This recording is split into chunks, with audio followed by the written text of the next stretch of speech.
Hello guys, good evening. जैसा कि हम सब जानते हैं कि आरआरबी स्टाफ वेलफेयर इंस्पेक्टर का जो एग्ज़ाम है वो 15 जुलाई को शेड्यूल है आप लोग का, ठीक है। तो उसका जो ये सिलेबस है वैसे सबको पता ही होगा, बट लास्ट मिनट में टिप्स बता सकता हूँ कि कैसे क्या क्या कर सकते हैं।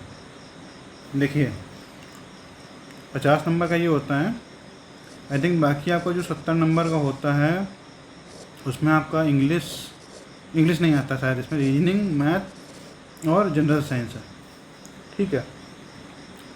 तो प्रोफेशनल एबिलिटी में आपका जैसे आईडी एक्ट है, ट्रेड यूनियन एक्ट है, industrial employment standing order act है, वर्कमैन कंपनसेशन एक्ट है। ये है जितने भी एक्ट वगैरह हैं। इसके लिए तो मैं आपको बताया था कि जैसे में जो मेरी एमसीक्यू बुक है, अगर उससे आप पढ़ते तो काफ़ी हेल्प हो जाएगी आपकी, क्योंकि उसमें मैंने सारे एक्ट कवर किए हुए हैं। इनसे भी ज़्यादा मैंने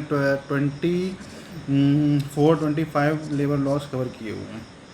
तो इसके आपको सारे एमसीक्यूज मिल जाएंगे प्रीवियस ईयर के, फैक्ट्रीज एक्ट मैंने सेक्शन। अपार्ट फ्रॉम दैट, देखिए आपको इसमें क्या करना है। इस पेपर में क्या होता है, सेक्शंस पूछे जाते हैं, तो इम्पोर्टेंट सेक्शन आपको पढ़ लेने हैं। जैसे provision of contract labour act में सेक्शन 10 में दिया हुआ है। सेक्शन 16 से लेके सेक्शन 19 तक आपका वेलफेयर दिया हुआ है। मैटरनिटी बेनिफिट एक्ट में आपसे पूछा जा सकता है क्रच कौन सेक्शन में है।